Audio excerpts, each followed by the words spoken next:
Olá galera, tudo bem com vocês? Estamos aqui então iniciando esse estudo do livro de Romanos, a carta de Paulo, do apóstolo Paulo aos Romanos. É uma carta assim espetacular, uma carta que abre o nosso entendimento acerca daquilo que Deus fez por nós, acerca daquilo que Jesus fez por nós e também acerca daquilo que o Espírito Santo faz por nós e como ele faz e qual é o nosso papel, né? Qual é a nossa função, o que nós devemos fazer quanto a servos de Deus. E é isso que nós vamos nos aprofundar aqui nesse estudo da carta de Paulo aos Romanos. Eu tenho certeza que vai ser um tempo muito edificante a partir de hoje. Nas próximas semanas nós vamos estar nos aprofundando nos capítulos da carta aos Romanos. Tem muita coisa bacana, tem muita coisa legal, por isso eu quero te convidar. Se você está na sua casa, foque, pegue a sua Bíblia, sente no sofá, sente na mesa, mas preste atenção que Deus tem algo para falar e para compartilhar com você. Amém? Vamos iniciar então o nosso estudo? Para a gente entender o livro de Romanos, nós precisamos entender o autor. Quem foi que escreveu, o porquê que ele escreveu, como que ele pensava, né? Quais eram os propósitos do autor, quais eram os propósitos de Deus escrevendo ali aos Romanos. E vamos lá então, quem foi o apóstolo Paulo? Obviamente ele foi o autor do livro de Romanos, né? Da carta aos Romanos. Paulo, ele era fariseu, ele era cidadão romano, e eu vou mudar aqui para você enxergar um pouco. Ele era também construtor de tendas. Esse era o ofício de Paulo, era a profissão de Paulo, né? Então Paulo, ele era fariseu, ele era cidadão romano e ele era construtor de tendas. Esse foi o apóstolo Paulo, o escritor aí da carta, o autor da carta aos Romanos. Então Paulo, ele era fariseu, né? Nós vamos ver aqui o que um fariseu fazia. Inicialmente, a sua formação aconteceu em um ambiente farisaico. Em Filipenses capítulo 3, no versículo 5, nós podemos ler ali embaixo, circuncidado ao 8º dia, da linhagem de Israel, da tribo de Benjamim, hebreu de hebreus, segundo a lei, fui fariseu. Então Paulo, ele era fariseu, ele era estudante da lei judaica, ele era estudante da Torá e ele sabia de cor salteado toda a lei ali da cultura de Israel, da cultura do povo de Israel, a lei, né, mosaica, tá bom? Então em Atos, no capítulo 22, no versículo 3, diz assim: então Paulo disse, sou judeu, nascido em Tarso, na cidade da Sicília. Fui criado aqui em Jerusalém e educado por Gamaliel. Como aluno dele, fui instruído rigorosamente em nossas leis e nos costumes judaicos. Tornei-me muito zeloso em honrar a Deus em tudo o que fazia, como vocês são hoje. Então Paulo, ele, assim como ele diz ali no capítulo de Atos, no versículo 3, ele foi instruído rigorosamente nas leis. Ele fala ali nas nossas leis. Quando ele fala nossas leis, ele está falando de quem? Nas leis dos judeus, certo? E nos costumes judaicos. E ele fala, tornei-me muito zeloso em honrar a Deus. Por quê? Porque para os fariseus, para os judeus que seguiam à risca ali a lei, a maior forma de honrar a Deus era seguir à risca a própria lei.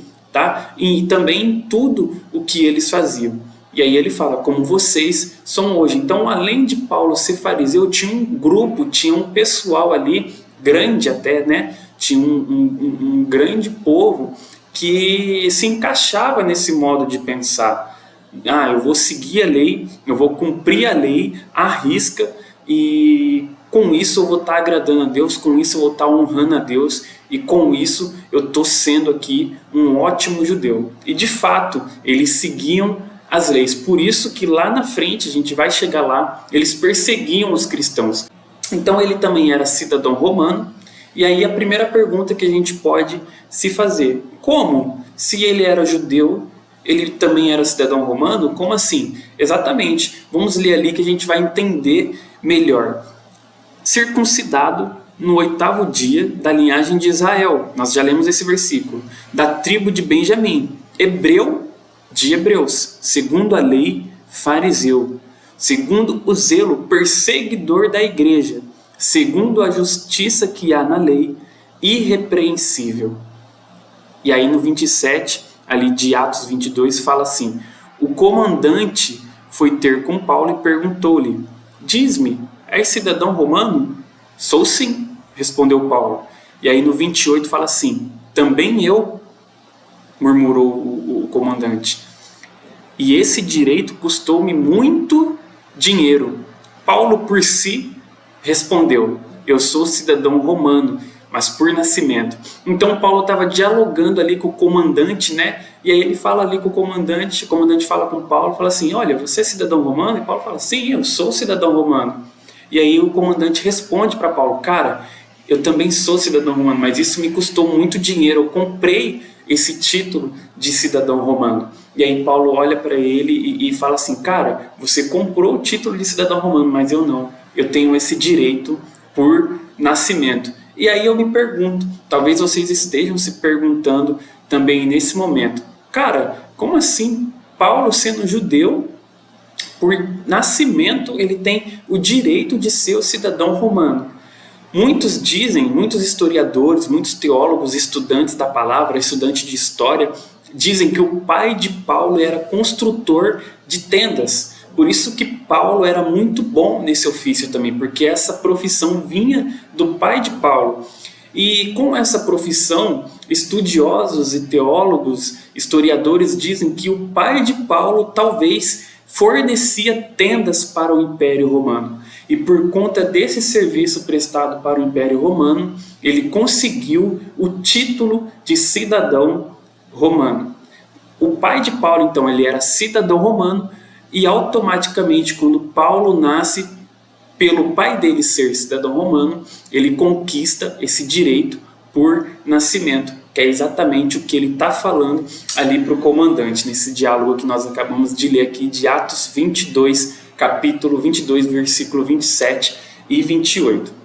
Então, a conversão de Paulo. Como que foi essa conversão de Paulo? Paulo era fariseu, ele seguia a lei à risca, e como um bom fariseu, como um bom judeu, ele perseguia os cristãos. Nós vemos Paulo perseguindo os cristãos quando ainda era chamado Saulo, né? Então ele perseguia os cristãos, ele encurralava, ele levava os cristãos para a prisão. Esse era o ofício de Paulo, ele dedicou parte ali da sua vida fazendo isso. E aí a gente se pergunta então, como que foi a conversão de Paulo? Então ali fala, foi por volta do ano 34 e 35 antes de Cristo, o apóstolo Paulo, onde nesse período incipiente era conhecido como Saulo. Se você quiser, você pode acompanhar depois ali em Atos 13, no versículo 9, você vai conseguir se aprofundar um pouco mais nisso, tá bom? Provavelmente os seus pais, conservadores no judaísmo, em homenagem ao rei Saul, colocaram esse nome no momento de seu nascimento. Então Paulo, antes o nome dele era Saulo, foi trocado ali o nome dele, né? Depois nós podemos abrir aqui e conferir. O nome de Paulo foi trocado porque o nome original de Paulo era Saulo. E como nós lemos ali, muito provavelmente o nome de Saulo foi dado em homenagem ao rei Saul. E olha que coincidência não, olha que informação relevante. O rei Saul, ele era da tribo de Benjamim. E Paulo, como nós lemos lá no início desta aula, ele também era descendente da tribo de Benjamim. Esses detalhes são muito interessantes porque eles enriquecem e a gente começa a entender um pouco do porquê que Paulo era duro, porquê que Paulo seguia a risca a lei, porque ele era da tribo de Benjamim. Passando aqui, então Saulo ele consentiu na morte de Estevão, lá em Atos capítulo 8, no versículo 1. Ele recorre às autoridades judaicas solicitando cartas para as sinagogas de Damasco para arrastar cristãos presos aos tribunais de Jerusalém, em Atos 9, no versículo 1 e 2. Então o que aconteceu? Todos aqui conhecem aquela passagem em que Estevão está pregando, Estevão está ministrando ali o evangelho, e aí se reúne uma grande multidão de judeus, e ali a face de Estevão começa a brilhar, os judeus começam a pensar que ele era um anjo, e só que eles não concordam com o que o Estevão estava falando, porque ia contra ali as leis judaicas, ia contra aquilo que eles acreditavam, e eles começam então a apedrejar Estevão, e Estevão então morre ali. Estevão foi o primeiro mártir, né? Ele morre ali, e no meio daquela multidão, Paulo, ainda muito jovem, acompanhou toda aquela cena. Então muitos dizem que a conversão de Paulo se deu no momento em que ele encontrou Jesus no caminho para Damasco, que nós vamos ler daqui a pouco. No caminho para Damasco ele encontrou Jesus, e muitos acreditam que a conversão de Paulo foi nesse momento, mas eu acredito que não, que a conversão de Paulo começou no momento em que Estevão estava falando, e ele, como um bom mestre, ele como um bom fariseu, estava analisando tudo que Estevão estava falando, e ali ele começou a ver que Estevão tinha sim razão em algumas coisas, e aquilo começou a entrar no coração dele. Só que ele ainda continuou, né? Tanto que, como nós lemos aqui, ele pede para as sinagogas cartas para prender cristãos e levar os cristãos aos tribunais. Só que aí é que está. No caminho para Damasco, ele tem um encontro com Cristo ressurreto e exaltado, que conduz Saulo, o perseguidor da igreja, à conversão.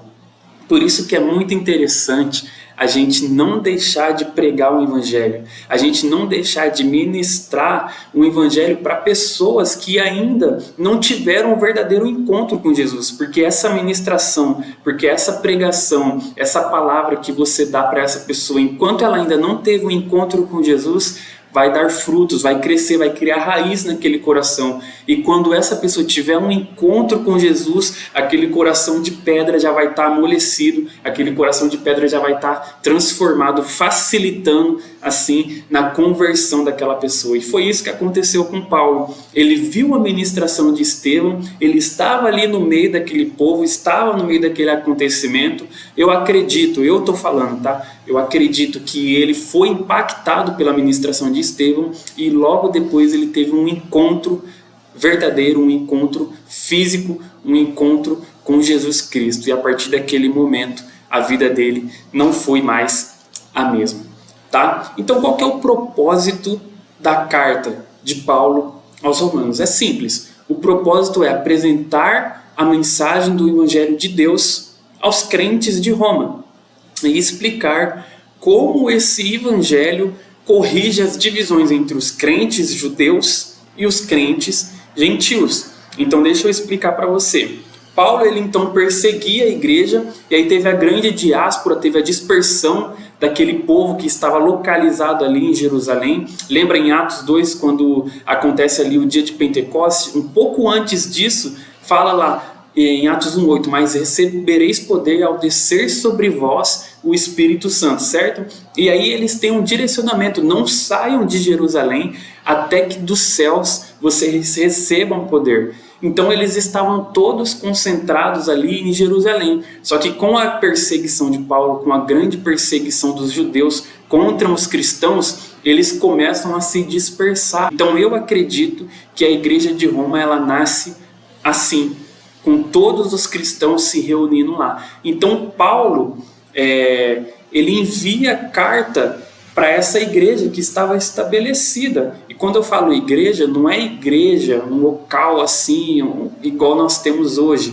É a igreja, o local lá na rua X, no número Y. Não, não é isso. Naquela época eles se reuniam em casas. A igreja era mesmo o corpo e não um local físico. Então Paulo, ele envia carta para a igreja de Roma, com o intuito de apresentar o evangelho, porque Paulo ainda não tinha ido até Roma. Nós vamos ler daqui a pouco.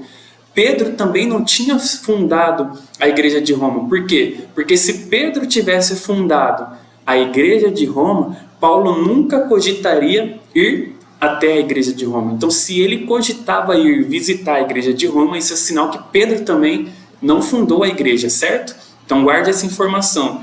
Então, o intuito de Paulo era apresentar o evangelho de Deus aos crentes de Roma, porque eles tinham ouvido ali a palavra de Deus no início, eles tinham ouvido a palavra de Deus ali em Jerusalém, mas eles ainda não tinham o fundamento, eles ainda não tinham a doutrina, eles ainda não tinham um direcionamento. Então essa é a ideia de Paulo com a carta aos Romanos, era direcionar, era ensinar e implantar ali um evangelho de Deus aos crentes de Roma.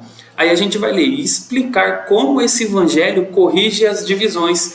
Que divisões? Entre os crentes judeus, aqueles que saíram de Jerusalém, e os crentes gentios, aqueles cristãos que, ouvindo a palavra de Deus, começaram a se achegar, e muitos estavam também ali já em Roma. Esses são os crentes gentios, os que não são judeus, mas que foram impactados pela palavra de Deus. Tá? Verdades fundamentais da carta, coisas que nós vamos ver Paulo tratando. Judeus e gentios são pecadores e estão sob o juízo divino. Judeus e gentios recebem a justificação somente pela fé, a parte das obras. Não é pelas obras que são justos, não é pelas obras que são justificados, mas pela fé, mediante a fé. A santificação que conduz à glorificação ocorre mediante a dependência do Espírito Santo. Ou seja, você só é santo mediante a dependência do Espírito Santo. Você só vai ser glorificado mediante a dependência do Espírito Santo. Os cristãos judeus e gentios devem aprender a aplicar o Evangelho à vida prática. Muitos daqueles cristãos judeus que estavam ali, muitos daqueles cristãos gentios que estavam ali haviam sido impactados pela palavra de Deus, haviam tido um encontro verdadeiro com a palavra de Deus, com o Evangelho, mas eles ainda não estavam aplicando a vida prática. E muitos de nós estamos assim, domingo após domingo, sábado após sábado, ouvindo da palavra de Deus, mas nós deixamos de aplicar a palavra de Deus na nossa vida. Por isso que o livro de Romanos é tão importante para nós nesse tempo, é tão importante para nós como igreja, como corpo, porque Paulo ele nos dá direções e diretrizes perfeitas para viver o tempo que nós estamos vivendo hoje. Para quem Paulo escreveu?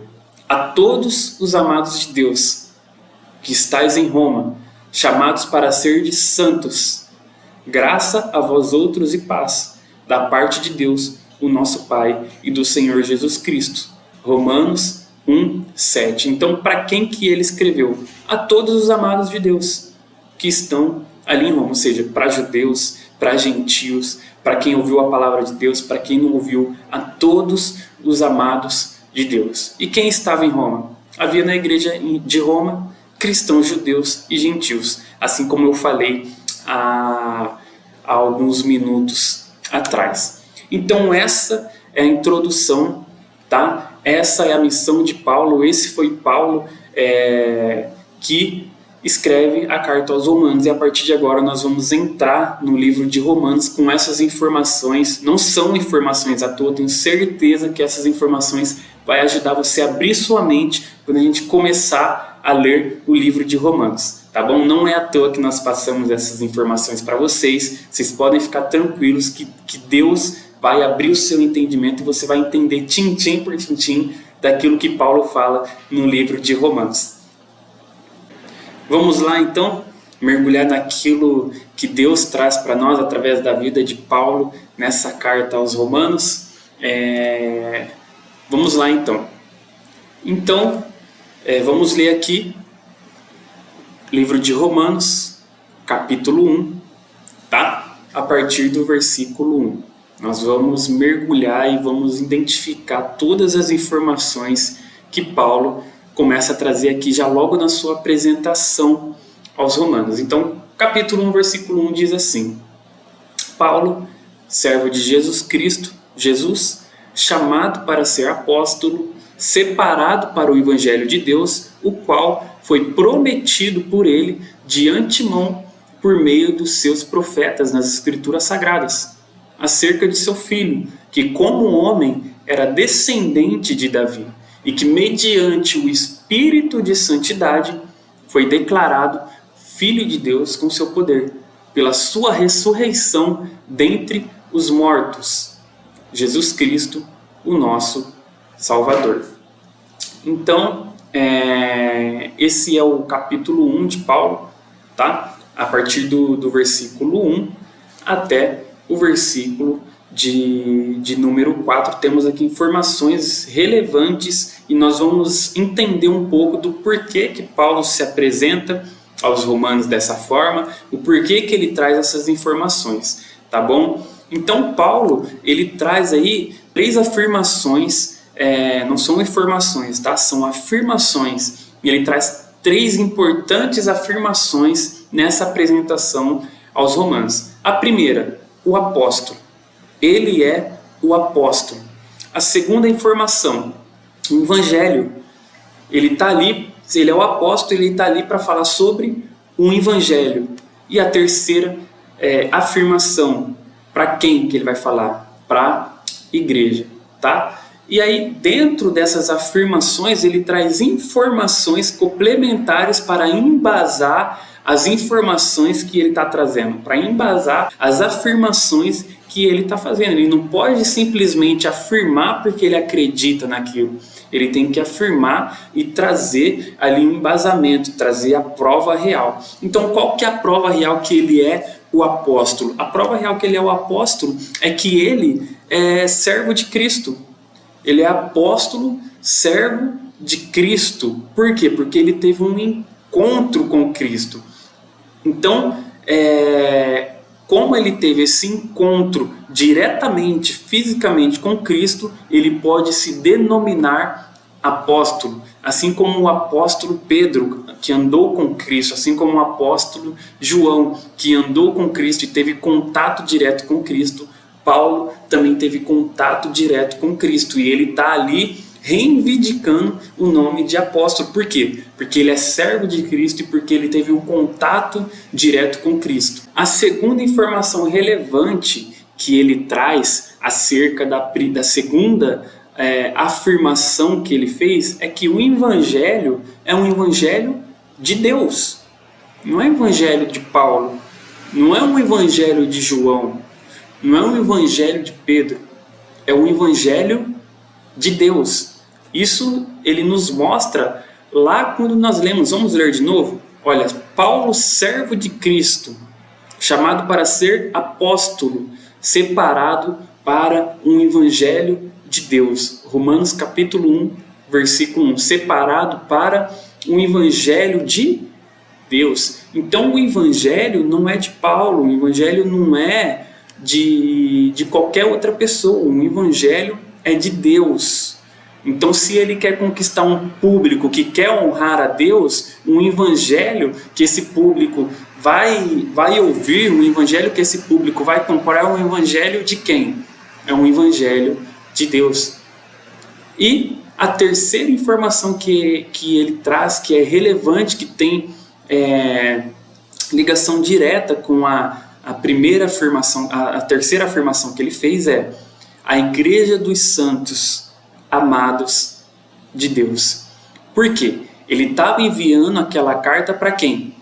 Para a igreja de Roma, ou seja, a carta aos romanos, porque tinha uma igreja ali, entendeu? Ele escreve as cartas aos filipenses, ele escreve as cartas aos tessalonicenses, ele escreve as cartas aos gálatas, e aqui ele escreve aos romanos. Então tinha uma igreja estabelecida naquele local. Então a primeira afirmação que ele faz a terceira afirmação, que ele faz a igreja, e a informação relevante que ele traz de quem que é essa igreja?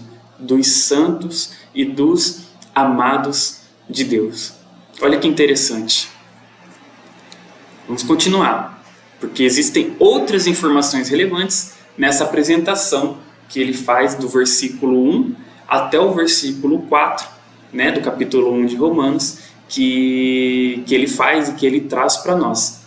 Então, uma outra informação relevante que ele traz. a promessa de Deus, por meio dos profetas, das Escrituras, foi cumprida. Qual que era a promessa de Deus? Qual que era a promessa que os profetas profetizaram? Que os profetas traziam? Não era que haveria a salvação de Israel? Não era que ele enviaria, que Deus enviaria o Messias? A promessa foi cumprida. Ou seja, Jesus estava aqui. Jesus veio, Ele nos salvou, Ele morreu como um cordeiro, Ele nos purificou, Ele nos justificou. Então Paulo, ele traz essas informações. Olha, os profetas lá das Escrituras, tudo o que eles prometeram já foi cumprido. Jesus já veio, o Messias já veio e Ele foi ressuscitado. Ele está ressurreto. Vamos ver outras informações que ele traz? Olha que interessante. O Evangelho, ele é de Deus, mas é sobre Jesus. Olha que interessante. É muito legal isso que Paulo faz. O Evangelho é de Deus, mas é sobre Jesus. Olha o que diz lá no versículo 3 do capítulo 1. Acerca de seu filho, que como homem era descendente de Davi. Vamos ler desde o versículo 1 para ficar melhor o entendimento? Paulo, servo de Cristo Jesus, chamado para ser apóstolo. Primeira afirmação. Separado para o Evangelho de Deus. Segunda afirmação. O qual foi prometido por ele de antemão por meio de seus profetas nas Escrituras Sagradas. Acerca, ou seja, sobre o seu filho. O Evangelho de Deus acerca de seu filho, que como homem era descendente de Davi. Essa aqui é uma outra informação que ele traz, uma informação riquíssima. Se ele estava trazendo o evangelho ali, ele estava falando ali para os judeus, ele tinha que falar de qual tribo que ele era, da onde que ele era e de qual tribo que esse Messias era, porque os judeus acreditavam que o Messias ele seria um judeu, entendeu? E aí ele fala, o Messias é descendente de Davi. E o Messias é Jesus. E Jesus está ressurreto. Tudo isso ele fala nos versículos de 1 ao versículo 4. Olha, a partir do versículo 3, vamos ler de novo. Acerca do seu filho que como homem era descendente de Davi, que mediante o Espírito de Santidade foi declarado Filho de Deus com poder, pela ressurreição dentre os mortos, Jesus Cristo, o nosso Senhor.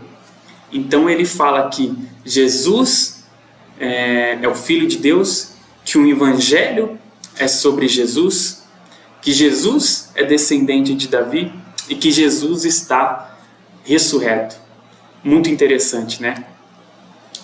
Todas essas informações nos levam a entender que a promessa de Deus por meio dos profetas foi cumprida. O Evangelho é de Deus, mas é sobre Jesus. E Jesus é descendente de Davi. Jesus é filho de Deus. E Jesus está ressurreto. Então vamos continuar aqui. Por meio dele e por causa do seu nome, recebemos a graça e apostolado para chamar dentre todas as nações um povo para a obediência que vem pela fé. E vocês também estão entre os chamados para pertencerem a Jesus Cristo. E aqui a terceira afirmação que ele faz. Para quem que era o Evangelho de Deus sobre Jesus Cristo? Que o apóstolo Paulo estava trazendo. Para quem que era? Para quem que ele ia trazer esse Evangelho? Para todos os que estão em Roma, que são amados de Deus e chamados para serem santos. A vocês, graça e paz da parte de Jesus, da parte de Deus, nosso Pai e do nosso Senhor Jesus Cristo. E aí, como nós lemos lá na apresentação de Paulo, né, para quem que era o Evangelho? Para judeus, cristãos que estavam em Roma. Por isso que ele tem que trazer toda essa informação, porque o judeu ele é criterioso, ele não é qualquer coisa que ele ouve. O judeu ele acredita nos mandamentos, eles cumprem as leis, Entendeu? Então ele fala, olha, o Evangelho é acerca do Filho de Deus, Jesus Cristo, o Messias. O Evangelho, ele é acerca do Filho de Deus, Jesus Cristo, o Messias, e esse Messias, ele é descendente de Davi. E eu, o apóstolo Paulo, eu sou descendente da tribo de Benjamim. Então eu estou trazendo aqui para vocês fatos de que esse Evangelho é para vocês. E vem da parte de Deus, nosso Pai, e do Senhor Jesus Cristo. Então hoje nós vamos encerrar por aqui. Foi uma introdução bem breve. Nós lemos apenas 7 versículos, né? Lemos do 1 até o versículo 7 do capítulo 1 de Romanos. E eu convido você a se aprofundar junto comigo, junto com os nossos irmãos nesse livro de Romanos, que é assim essencial para a nossa vida cristã, é essencial para a nossa vida espiritual. Quando a gente entende o livro de Romanos, a nossa vida muda em todos os sentidos, como corpo, como igreja, como cristão. E eu te convido a não perder nenhuma aula, eu te convido a não perder nenhum capítulo de todo esse ensinamento que nós estamos aqui trazendo para vocês. Amém? Fique com Deus, eu te espero e até a próxima.